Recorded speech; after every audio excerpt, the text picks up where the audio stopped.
Alright guys, welcome back. We've got our balance patch. One of the most interesting parts of Summoner's War is to see how they'll kind of change up the game a little bit. Let's zoom in just a tad so we can see a little bit better.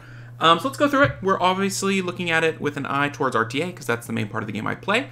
You know, some people look at it with an eye towards Siege or regular arena. I don't know. But if you're interested in my thoughts on how it works for RTA, let's talk about it. So multiple nerfs, which is kind of rare. And kind of an odd, some of the nerfs are a little bit odd, some of them make sense, just looking at win rates and such. So it's kind of different. So the Wind Weapon Master, I think, is obviously in line for a nerf. His win rate was pretty high. His presence was felt regardless of element, and he's supposed to be wind, but he could kill pretty much anything. So this is a pretty good nerf. Remove the effect that your attack power increases as your HP decreases. Now, the only issue I have with that is he would kill at full health. One proc and he would kill a lot of things that weren't a high effective HP, specifically high HP, because defense didn't matter with one proc at full health. So this is another little baby nerf. You know, unfortunately, this nerf with the previous hotfix nerf just to me indicates that they didn't test this unit at all. Like, and it's not even something that is a surprise. Like, it's just math. Like, you can look at the numbers, you can look at the attack power, you can look at how much damage it does based on the unit you designed, and easily calculate how much damage he would do. And the fact that that was not done is really weird to me. It's really weird. But I don't know how things work, and he gets a little nerf. So probably a move in the right direction. He's still probably the best non-LD single target damage dealer in the game. So good job there. Water on Miyuji increases the cooldown of the All Things in Nature skill. That makes sense. Because she has a self cooldown reducing ability. So, you know, when Ganny used to be able to cool himself down and keep going, it was super oppressive. She is, in a lot of ways, better than that Ganny in terms of what she brings to the battlefield. Her win rate was pretty high, especially in G3, so she was getting spammed with a lot of other things that were very powerful. So nice little nerf there. I think it'll be interesting to see how much it hurts her. In my mind, the way she is best used is mass disruption / protection, and that one instance of her skill 3 is enough to kind of swing the battlefield.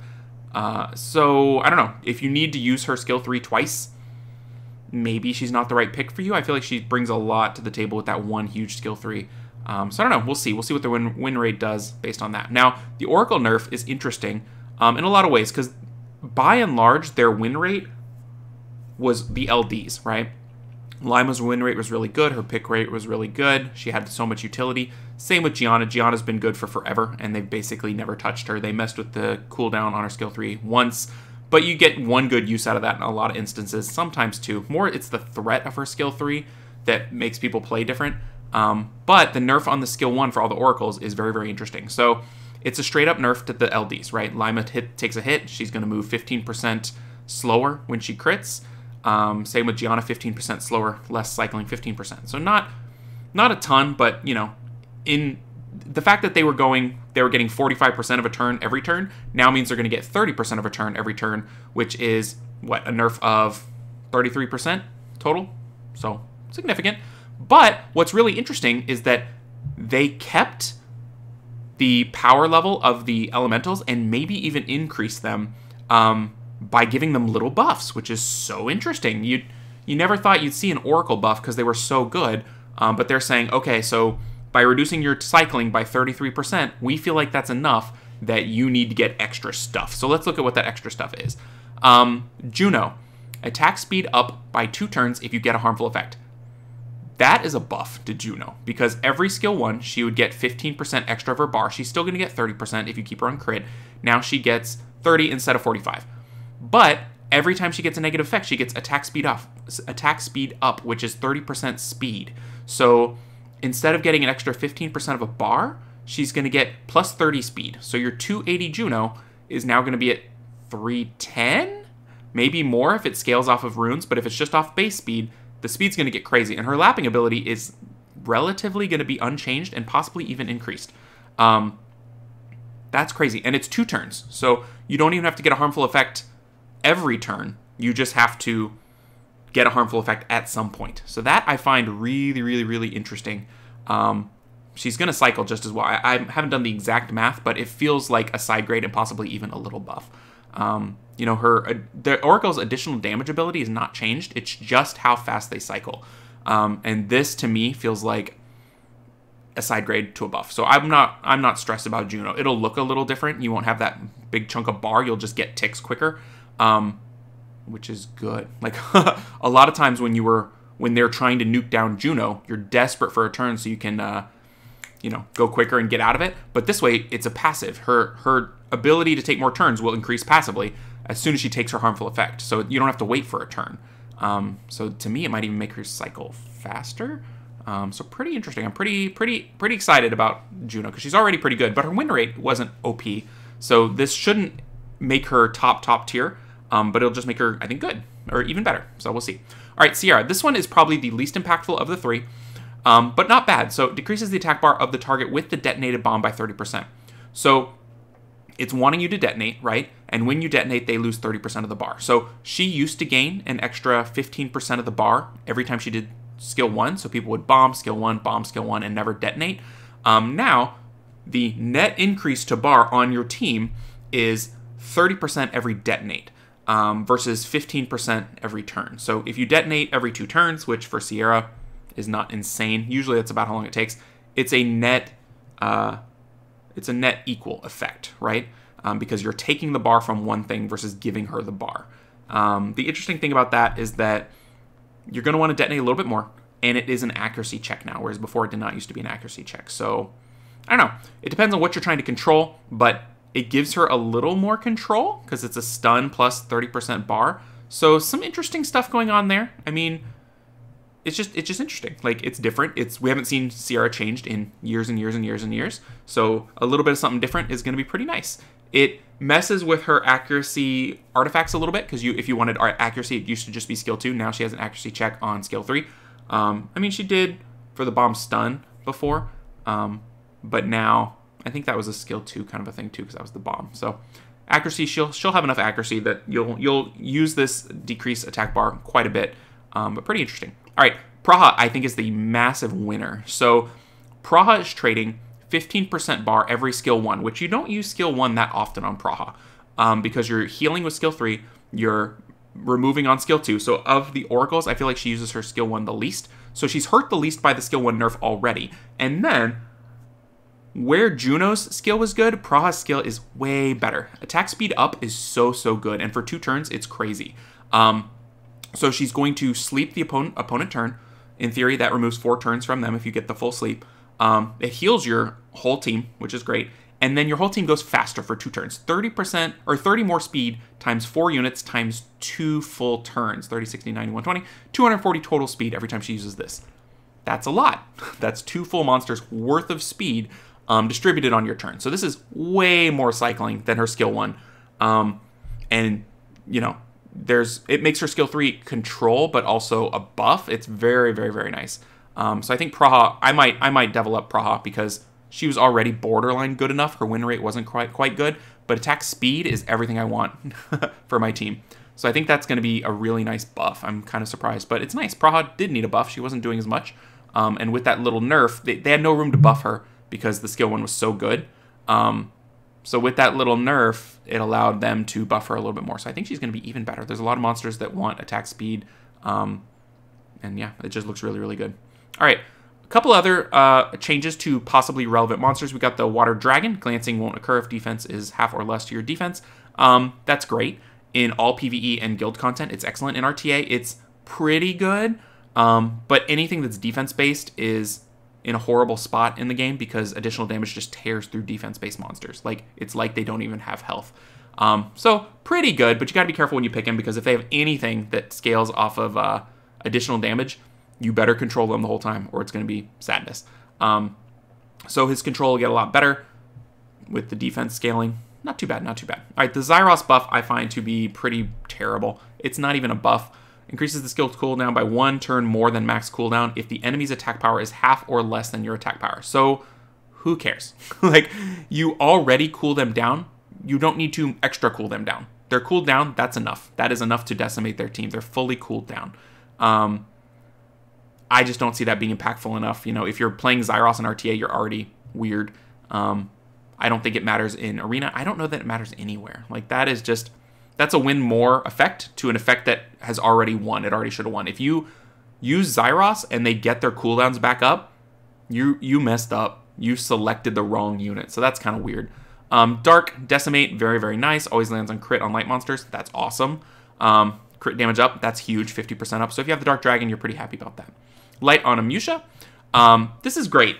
So mainly for Arena, but anything that is guaranteed to crit will crit the Kinky. I don't know. I guess they didn't like the way Arena defenses were made. I don't know, but that feels like an Arena defense change. No one's bringing a Kinky into RTA in this situation. If they have something that's guaranteed to crit, you're not bringing a Kinky, so that doesn't matter at all. So anybody worried about Kinky in RTA should not worry, because it literally doesn't matter. You won't do that. Other things that probably don't matter, the Water Valk reduces damage by non-crit, 20%. Meh. Keeps her alive a little bit longer, maybe gives her a solo potential, but I don't know, 20%, pretty good. But I don't know that you're bringing her in RTA to anything. Maybe more of a PvE tanking. I mean, it's really good for like Siege and stuff like that, where you need to tank a certain thing, but nothing too special.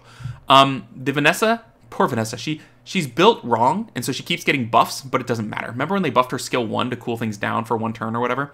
Didn't matter. So they're just going to keep buffing her, and they're going to probably have to rework her a little bit to make her actually relevant in any sort of way, because in terms of speed leads, she's not even close to one that you would use. She's not better than Moore, she's not better than Oliver, she's not better than Sierra. So yeah, she's got problems. Maybe good in, you know, Arena or something. Give her a little more opportunity to revive. They just nerfed the revive way down so that you'll get 2 off in the course of a normal kind of bruisery battle, maybe a little more with a violent proc. So she'll revive a little more frequently, but then the cooldown goes up, all the way back up to its normal used to be cooldown. So a little more reviving there. I don't think it's enough to be impactful in any way in RTA. Win Valkyria. I don't think this matters at all for RTA, so we're going to skip it. Dark Valk. I don't think that matters. The people who are using her already have problems with her. More damage is good, but I don't think we're going to see it. Dark Bison, Dark Slayer, Dark Panda, a little bit just better versions of themselves. They're already not great, so maybe this is enough to make it better. Maybe it's not. You're not going to see it very much, so I don't think it's a big deal. Water Totem, though. I mean, this is what people have been asking for quite a bit, and now it has the thing that makes Riley so good, the harmful effect, and it's tankier than Riley. Like, it's got the defense buff. This is going to be a hard thing to crack if you don't have defense break or some sort of strip.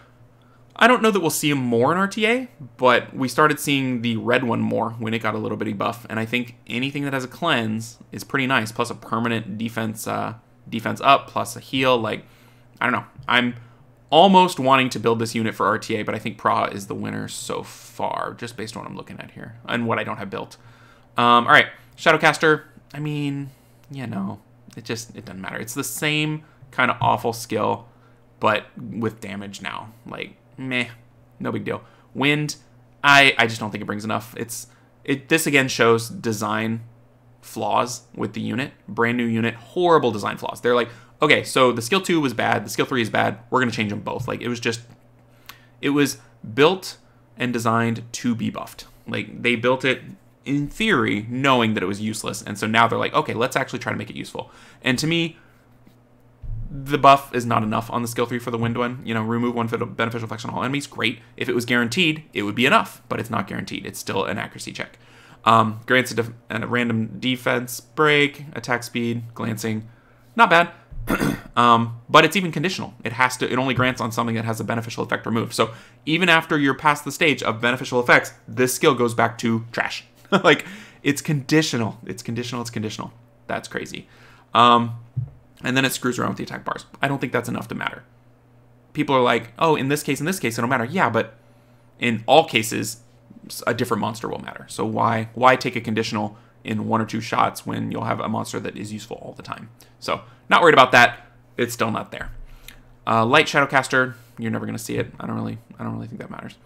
Of these Chun-Li's, the Dark Chun-Li's kind of interesting because now she's going to do more damage. It says more attack bar decrease, but what it means is more damage because it does damage once its bar is 0. So if you can get the bar to 0 in the first 2 hits, the 3rd hit is pure ignore defense. So it's just a matter of how much defense it ignores. It used to be it didn't ignore defense very much at all because you'd have 3 chances to take off 25% of the bar. And if it had 75% of the bar or more, you would never ignore defense. Whereas now, 75% of the bar, one whole hit ignored defense. If they have no bar, you're ignoring defense 3 times, which maybe good enough. It just depends on how hard it hits, what the multipliers are. You got to run it fast. You got to run it on accuracy. So there's not a lot of wiggle room to give it attack or damage capabilities, but maybe the build will change with this. Maybe it'll be more of a bruiser, damage dealer, stripper. I don't know.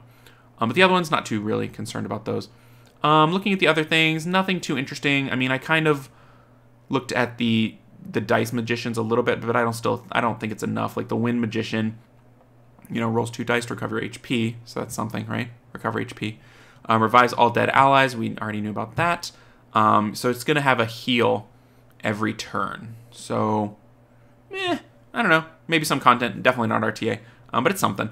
And then the dark one, I'm like, ooh, dark magician, maybe something. So removes 1 beneficial effect. Went from glancing to remove 1 beneficial effect. I don't think it's enough for the skill 2. But it's better than nothing, right? So that's something there.